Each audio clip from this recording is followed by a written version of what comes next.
What's up everyone, in today's video I'll be comparing these three ultra wide angle lenses for Micro Four Thirds and let you guys know which one is the best. I will be giving away points for each category and the lens that gets the most points is overall the best. This does not necessarily mean that it is the best for you though, which is why you should watch the full video to learn everything about the strengths and weaknesses of the lenses that I'll be comparing today. Before we start with the video though, I have decided to review these three lenses because they are the only ones that have a filter thread and therefore accept circular, polarizers, ND filters, and so on. And although the Tokina 11-20 is not a native Micro Four Thirds lens, I have still decided to include it in the review because it is a pretty low budget ultra wide angle lens that you can easily adapt to Micro Four Thirds using a focal reducer like this Viltrox EF-M2 right here. There are definitely even wider lenses like the Olympus or Panasonic 7-14, but both of these lenses don't accept any screw-on filters. The Laowa 7.5mm f2.0 does offer a screw-on filter and is pretty fast in terms of aperture, but it is fully manual and therefore also not a part of this review. I had enough time to work with the Tokina and the two Leica lenses,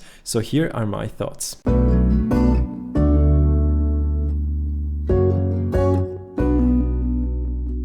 Let's talk about build quality first. All of them feel solid in the hand and quality-wise there's nothing wrong with any of the lenses. However, both Leica lenses are properly weather sealed and are therefore better suited for bad weather conditions. I'm giving both Leica lenses 3 points for that reason, and the Tokina gets 2 points because it does not have any weather sealing. When it comes to the weight, the small Leica 8-18 is the lightest, weighing only around 314 grams. The Leica 10-25 comes in at around 692 grams, and the Tokina 11-20 plus Viltrox EF-M2 focal reducer weighs around 666 grams. When I first started out with photography and videography, I wasn't really looking at the weight of the lenses and bought big and heavy ones like the Sigma 18-35mm for example. And I quickly learned to realize that these types of lenses are only really fun if you don't have to carry them in your backpack all day long. Long story short, I was traveling quite a lot and got exhausted of the weight of all the gear. And let me tell you that the small Leica 8-18 is just a joy to work with, especially if you travel a lot. Both the Leica 10-25 and the Tokina 11-20 are a lot heavier and bulkier. So in terms of weight, the Leica 8-18 wins here and gets 3 points. When you hold the lenses in your hands side by side, the Leica 10-25 and Tokina 11-20 feel pretty identical in terms of weight, but since the Leica is bulkier and technically around 26 grams heavier, the Tokina gets 2 points here and the Leica only gets 1 point. Now, although the Leica 8-18 is the lightest of the three, it still has a bigger focal range coverage than the Tokina 11-20. Here's a small chart I have created that shows the different focal length coverage of the three lenses. As you guys can see, the 10-25 has the biggest range, followed by the 8-18, and the Tokina comes in on the last place here. That's why I'm giving 3 points to the Leica 10-25 for the biggest zoom range here, followed by the 8-18, which gets 2 points, and the Tokina comes in last with only 1 point. The Leica 10-25 is probably the most versatile and also the fastest of the three. And although I really like the extra field of view you get with both the Leica 8-18 and the Tokina 11-20, the Leica 10-25 is very special due to that f1.7 aperture. The Leica 8-18 closes down its aperture from 2.8 to 4 quite fast when you zoom in, but it's still a good compromise for its weight and absolutely sufficient for daylight shots. Both the Tokina 11-20 and the Leica 10-25 are better for low light scenarios though. Due to the focal reducer, the Tokina 11-20 effectively gathers as much light as an f2.0 lens and it stays the same throughout the whole zoom range, which is pretty limited on the Tokina if you compare it to the Leica 8-18. Now, if you want the best possible low light performance, you'll have to sacrifice on some field of view on the wide end with the Leica 10-25. 20mm full frame equivalent versus 16mm full frame equivalent does make a big difference, but the same applies for the additional light you get with the Leica 10-25. So in terms of low light performance, the Leica 10-25 gets 3 points here, followed by the Tokina with 2 points, and the 8-18 only gets 1 point for its valuable aperture here. Next, let's talk about image quality. Both Leica lenses are definitely sharper and are corrected in camera, which gives them a slight edge over the Tokina 11-20 in terms of distortion, vignetting, and chromatic aberrations. I have shot a ton of work with the Tokina 11-20 and still get some decent results though, so the image quality is still absolutely fine for most scenarios. One more thing you guys should know though is that the Viltrox EFM2 focal reducer on the Tokina 11-20 is effectively reducing the crop factor from 2.0 to 1.42, which results in a shallower depth of field on the Tokina 11-20 if you use the exact same focal length and f-stop as on the other lenses. This is just physics. It might, however, affect some type of photography like macro photography or even landscape photography where a larger depth of field is desired. This makes both native lenses more versatile for that type of photography. As long as you don't pixel peep, image quality shouldn't be of a concern though. All three lenses are great. The Leicas are just a tiny bit better though, and that's why I'm giving both of them 3 points here, and the Tokina gets 2 points.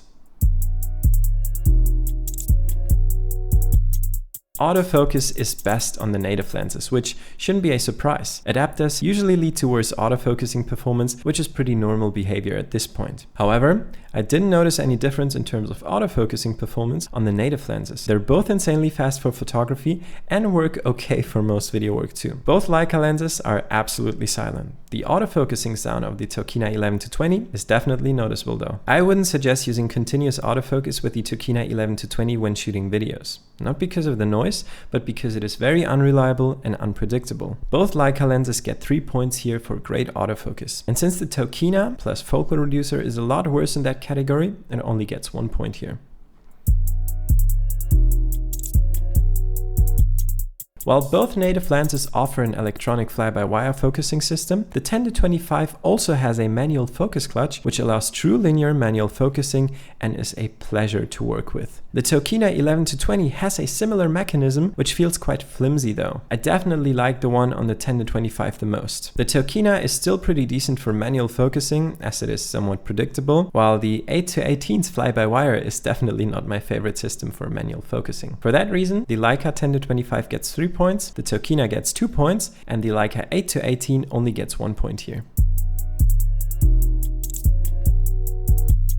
Since the Tokina is not a native lens, working with it is not as easy and as much fun as with the other ones. The adapter leads to worse autofocus, and you can't use shutter priority and let your camera decide what aperture to use without seeing any change in exposure. Both native lenses change exposure very smoothly and are therefore better suited for fast-paced videography where you don't want to set up everything manually. So in terms of usability, both native lenses are better than the Tokina 11-20 because of the better autofocus, automatic exposure adjustment with smooth aperture, and the built-in camera profile so that you don't have to deal with distortion, vignetting, or other problems in post. The Leica 10-25 even offers an additional ring to adjust your aperture smoothly, which is great for video work. That's why the Leica 10-25 gets 3 points here, followed by the 8-18 with 2 points, and the Tokina only gets 1 point.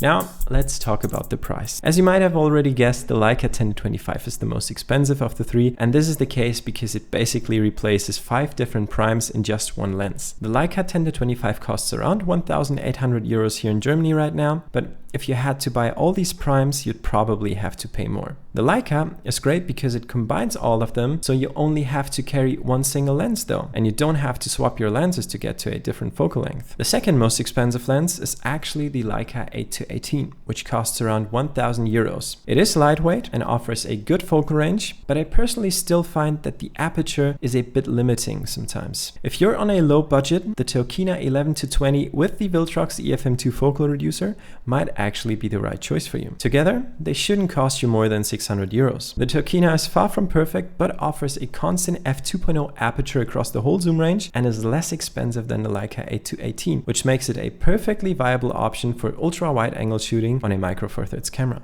If you buy the Tokina plus focal reducer, you'll also be able to adapt other cheap third-party lenses, which is definitely another benefit in terms of price here. So in terms of price, the Tokina gets 3 points here, being the cheapest option, followed by the Leica 8-18 with 2 points, and the Leica 10-25 with only 1 point for being the most expensive.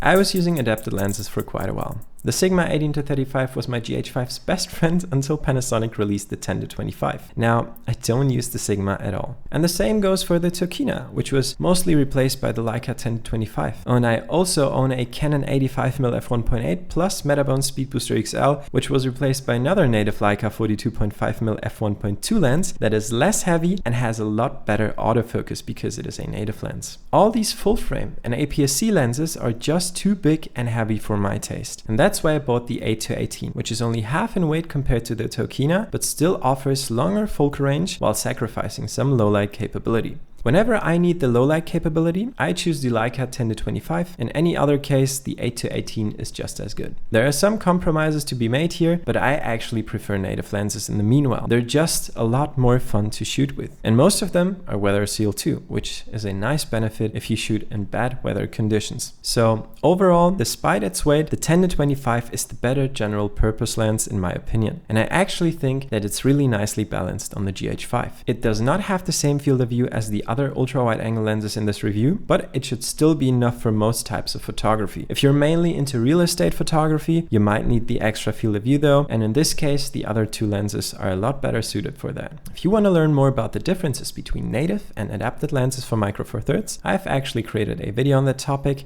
and if you want to, you can check it out here. And I've recently bought the Leica 50-200 plus 2x teleconverter, and if you're interested in a review on that, you should definitely subscribe if you haven't already. I am still in the reviewing process right now, but this lens offers insane quality for its size and weight, and I'm really hyped to create a video for you guys. Now, before we end the video, I have one question for you guys. Do you have any of the lenses that I have talked about in this video? And which one is your personal favorite? Let me know in the comments down below. Other than that, I really hope you enjoyed this video. Thank you so much for watching, and I'll see you in the next one.